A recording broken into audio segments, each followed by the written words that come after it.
Hello and welcome back to Neo Psychology with me, your teacher, Mr. Neo, the channel where I teach psychology lessons to my wonderful students. Today we're looking at the topic schizophrenia and we're looking at lesson 3, biological explanations, specifically genetic factors. Are there genetic factors that might explain schizophrenia or why schizophrenia starts? Let's have a look, shall we? Okay, starter.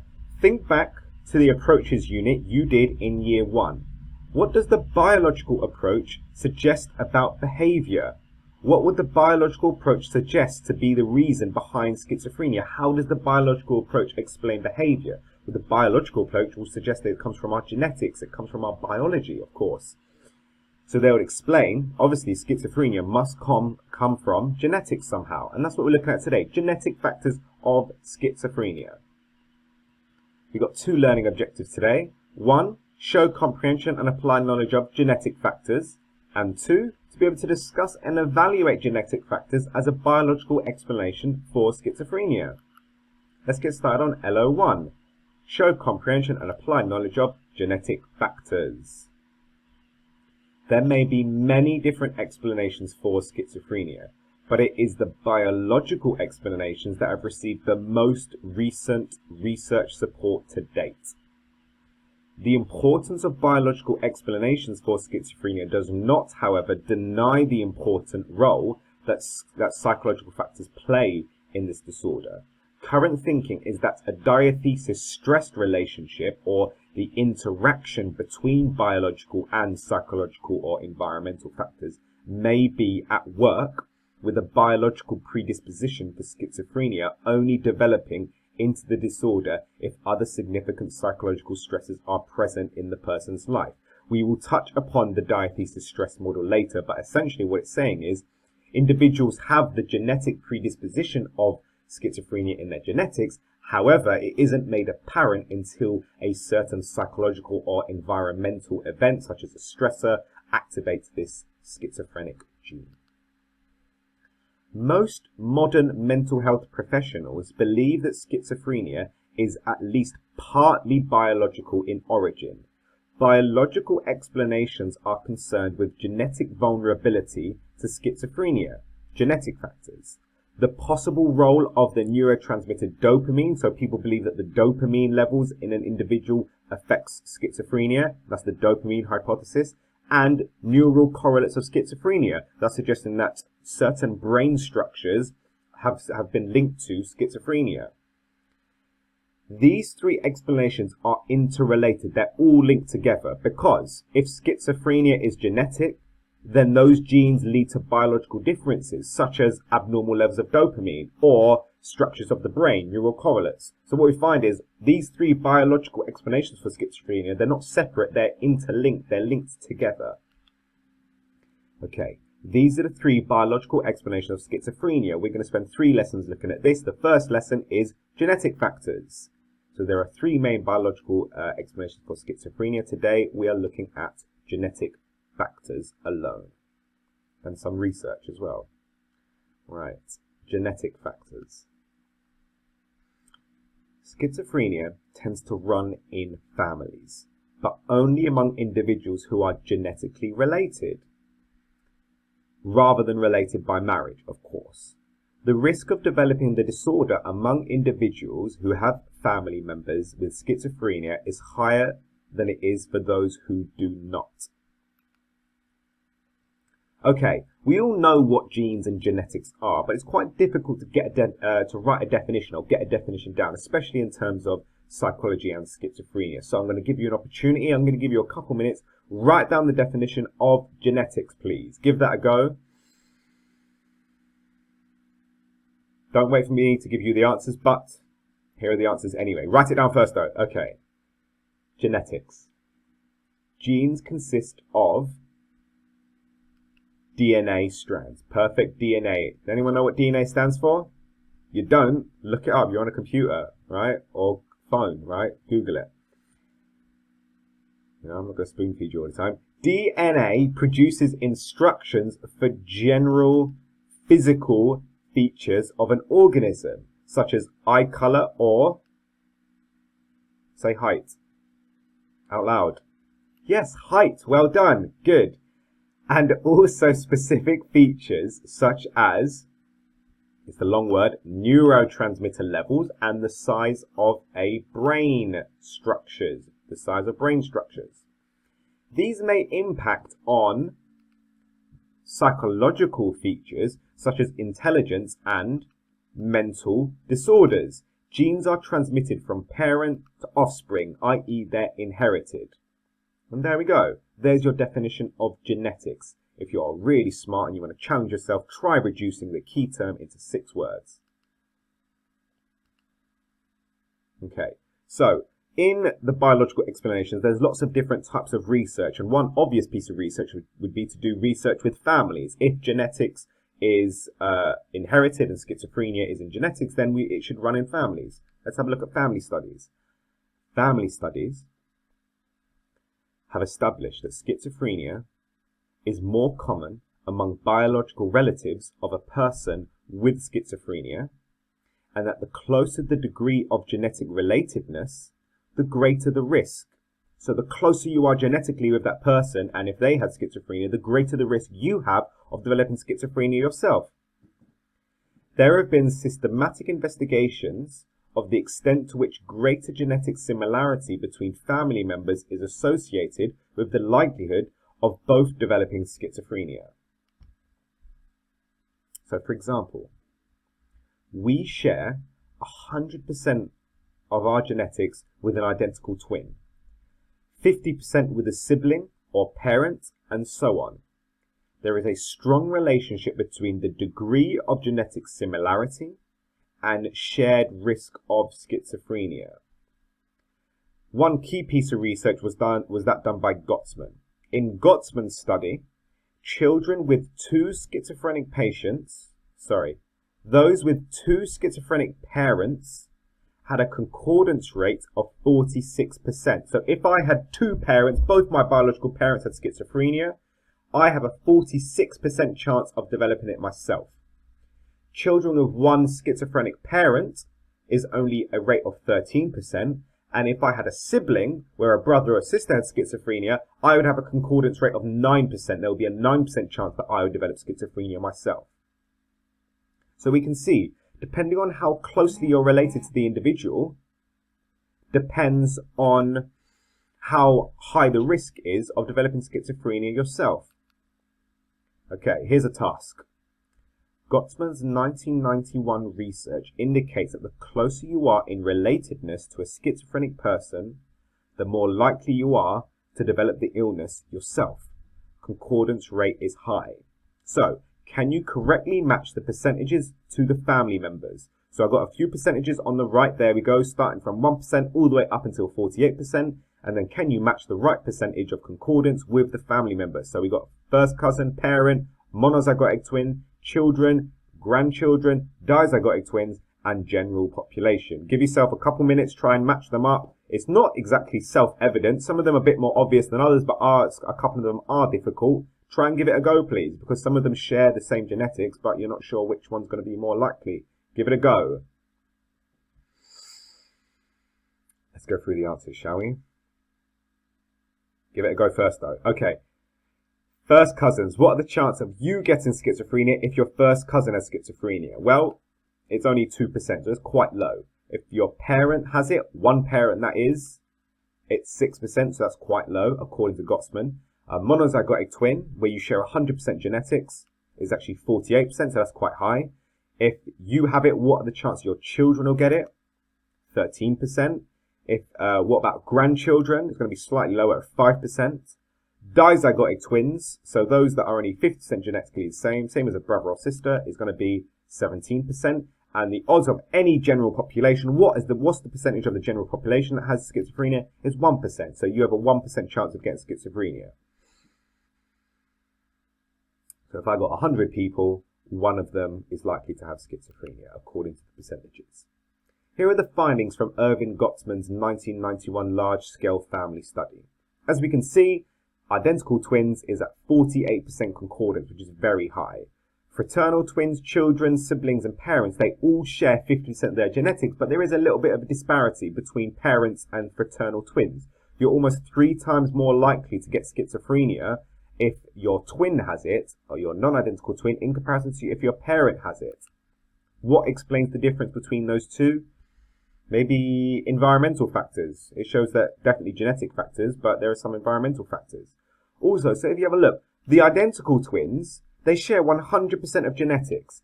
If schizophrenia was solely genetic and it was only genetics that determined schizophrenia, then it would be 100% concordance. If one identical twin has it, the other one would get it 100% of the time because schizophrenia is only genetic.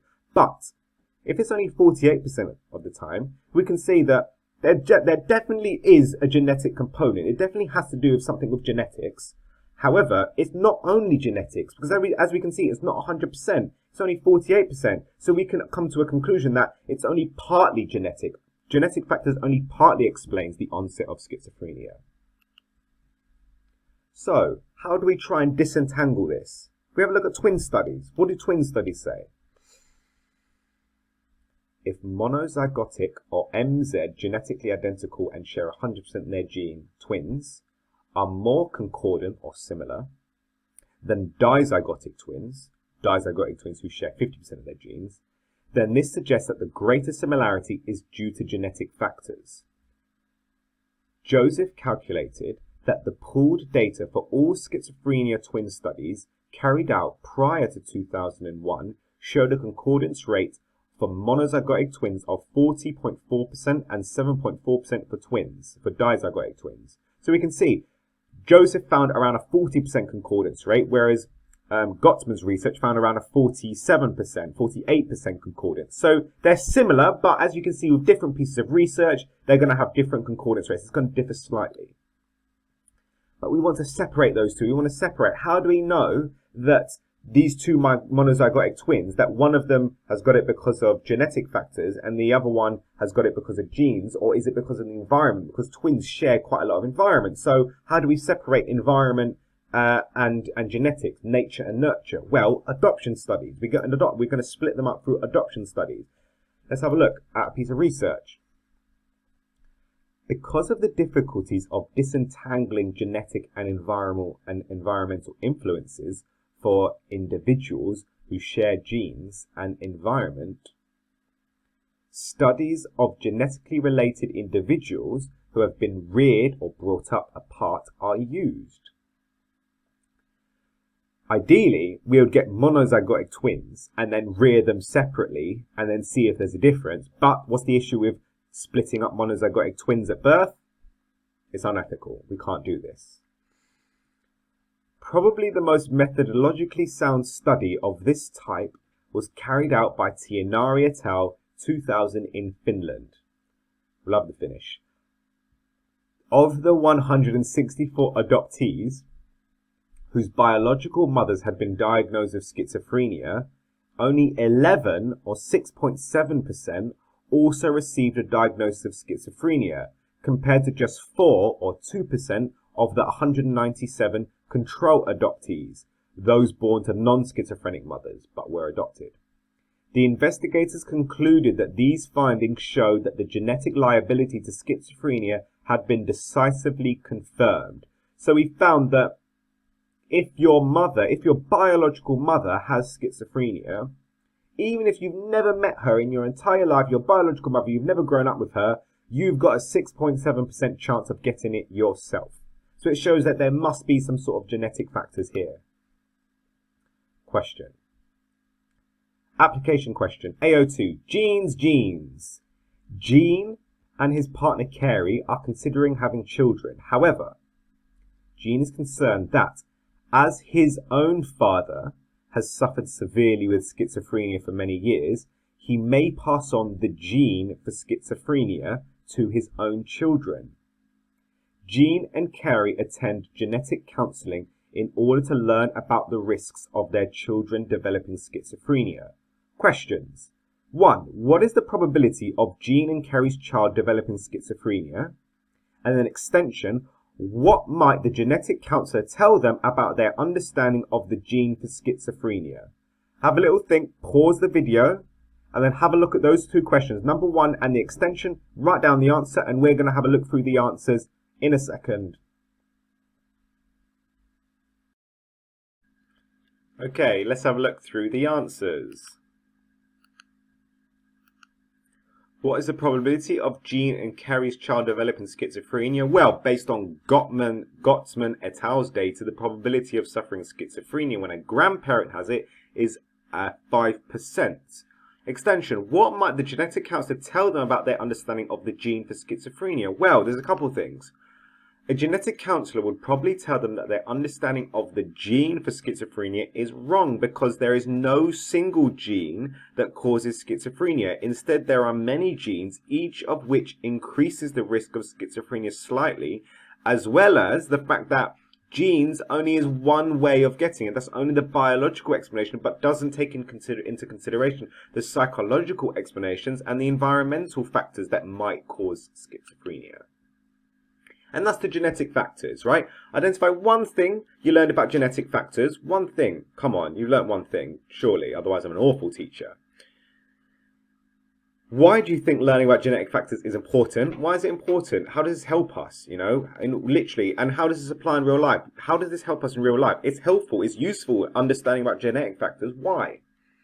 What questions has genetic factors raised for you? What are you still wondering about? You got any more questions? Let me know if you're wondering about anything. I'm sure to help you out, or maybe someone else in class can help you out. Ask them. You got their number. Give them a bell. Why'd you do that? Right. So genetic factors done. We're moving on to the evaluation now. What are some of the strengths and weaknesses for the biological explanation for schizophrenia via genetic factors? Let's have a look. Multiple sources of evidence for genetic susceptibility. There is now very strong evidence for genetic vulnerability to schizophrenia from a variety of sources. The Gottsman study clearly shows how genetic similarity and shared risk of schizophrenia are closely related. Adoption studies such as that by Pekka Tienari et al. In 2004, which is the Finland one, clearly show that children of schizophrenia sufferers are still at heightened risk of schizophrenia if adopted into families with no history of schizophrenia. There is also evidence from studies conducted at the molecular level showing that particular genetic variations significantly increase the risk of schizophrenia. There is thus overwhelming evidence for the idea that genetic factors may make some people more vulnerable to developing schizophrenia than others. This does not, of course, mean that schizophrenia is entirely genetic, though. There is a number of factors in the environment associated with risk of schizophrenia, but the available evidence suggests that genetic susceptibility is very important. Okay, Gottsman. We're using Gottsman as an evaluative thing, or as an evaluative piece of research now, an evaluative point. You can use it as AO1, as content, as understanding and knowledge. However, you can use it as evaluation as well. One piece of research that supports the biological explanation for developing schizophrenia via genetic factors is Gottsman. His research found that the closer you were genetically to a family member, the higher chance there was of you getting schizophrenia. So and that's an evaluative point. Is it a strength or a weakness, though? Yes, it's a strength. Good, because it's supporting the evidence for genetic susceptibility, genetic chances of you getting schizophrenia. We've got two more evaluative points. The role of mutation. Ooh. Schizophrenia can take place in the absence of a family history of the disorder. So you can get schizophrenia even if you don't have it in your family. One explanation for this is mutation in parental DNA. For example, in paternal sperm cells. This can be caused by radiation, poison, or viral infection. Evidence for the role of mutation comes from a study showing a positive correlation between paternal age, associated with increased risk of sperm mutation, and risk of schizophrenia, increasing from around 0.7% with fathers under 25 to over 2% in fathers over 50. And that's the research done by Brown et al. In 2002. So what they found is those who are fathers, older fathers, there's an increased risk of mutation in the sperm, which may cause or may develop into schizophrenia later on. Question: does this link between mutations in paternal sperm and risk of schizophrenia support the importance of genetic factors in the development of schizophrenia? Explain your answer. So first of all, the role of mutation, is that supporting or is that refuting genetic factors? Think about it, it's sperm, so it's talking about biology, so this is going to support the role of mutation, it's going to support genetic factors. The increase from 0.7 to 2% with parental age does suggest a biological cause for schizophrenia. However, this is purely a correlation between mutation of age in paternal sperm and schizophrenia, suggesting a relationship between these two factors rather than one causing the other. Okay, and the final evaluative point we got is this one. Monozygotic twins encounter more similar environments. A crucial assumption underlying all twin studies is that the environments of monozygotic twins and dizygotic twins are equivalent. It is assumed, therefore, that the greater concordance for schizophrenia between monozygotic twins is a product of greater genetic similarity rather than environmental similarity. However, as Joseph in 2004 points out, it is widely accepted that monozygotic twins are treated more similarly, encounter more similar environments, i.e. are more likely to do things together, and experience more identity confusion, i.e. frequently being treated as the twins rather than as two distinct individuals than dizygotic twins. As a result, argues Joseph, there is a reason to believe that the difference in concordance rates between monozygotic and dizygotic twins reflects nothing more than the environmental differences that distinguish the two types of twins. So what this point is essentially saying is, researchers found that there's a higher concordance rate of schizophrenia between two twins that are monozygotic or identical in comparison to dizygotic. However, Joseph is merely pointing out that the similarity in concordance rates of schizophrenia between the monozygotic twins might not be the fact that they are 100% genetically the same, but it might be due to environmental factors because they share such a similar environment. They probably grew up together, they probably went to the same schools, they probably wore the same clothes or hang out with the same people, and all of these environmental factors might have caused schizophrenia. So what they're saying is it's really difficult to disentangle the nature and the nurture, the genetic factors and the environmental factors. So they're saying maybe the differences between, maybe the fact that there's a higher concordance rate between twins and in comparison to non-identical twins is because they share more time together. So monozygotic twins encounter more similar environments, and it might be explained through that. So is this a strength or a weakness of the genetic factors of the biological explanation for schizophrenia? It's a weakness. It's suggesting, well, actually, maybe it's got nothing to do with biology, and it's got everything to do with environment. Okay. Outline one strength and one weakness of genetic factors as a biological explanation for schizophrenia. Answer the question in a Peel paragraph structure. Point, evidence, explanation, then link it back. Give that a go. You can use some of my evaluative points that we just learnt about. You can use some in the book, or you can make some of your own up as well using the grave and scout technique that we've learnt about. Feel free to write them down. Try and do it without looking at the resources. Give that a go. Spend 5 minutes, pause the video, and give that a go. Why not? It's good practice. Some of those paragraphs that you write, they're brilliant, and they're exactly what you want to be cutting and pasting straight into those 16 markers in the exam, or if they were asking you to evaluate. Okay, and that's the evaluation of genetic factors. Have you learned anything? What's one thing you learned? Say it out loud now, because I can hear you. I've tapped into your microphone. Joking, that's weird. Why do you think learning about the evaluation is important? How does the evaluation apply in real life? And again, have you got any more questions? Any questions? Let me know. Right, we're on to the plenary now. What have I got? Oh, multiple choice questions. Our favourite. Okay, answer them with me, please. What percentage of the population are diagnosed with schizophrenia? Is it A, 1%, B, 2%, C, 5%, or D, 10%? A, B, C, or D, all vote now, please. Did you say 1%? Good. You're a smarty smart. Number 2, which of the following is a positive symptom of schizophrenia? Which of these is a positive symptom? Oh, can you remember back to the first lesson? Positive, negative. Positive ones that have been added on. Negative ones that are abilities that have been taken away. A, avolition. B, hallucinations. C, speech poverty. D, emotional flatness. What do you reckon? Hallucinations? Yes. I'm doing it. I'm smashing it. Number 3. How many people with schizophrenia also suffer substance abuse? Ah, interesting. A, 5%, B, 29%, C, 47%, or D, 81%. What are we thinking? I think 81's too high. I think 47's too high as well. And I think 5% is a little too low. I'm going to go for 29%. Am I right? Let's find out. No, I was wrong. It's 47%. That's really high. How many people with schizophrenia also suffer substance abuse? 47%. Wow, okay, there we go. Substance abuse. I was wrong. Did you get it right? You did. Don't believe you. With which of the following does schizophrenia have the most symptom overlap? A, OCD.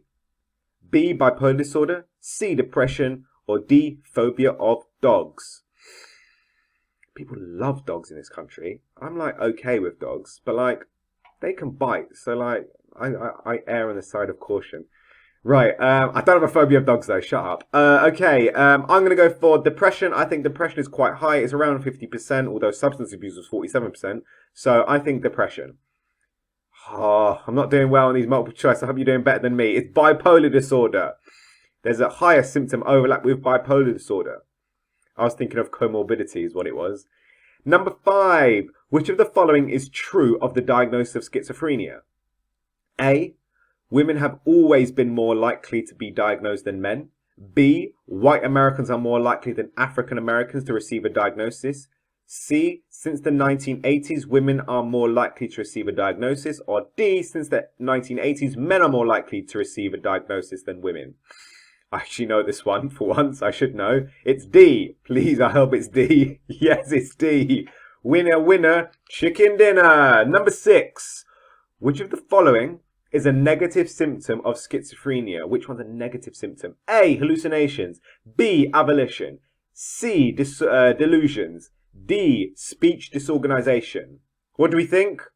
Which one is a negative symptom?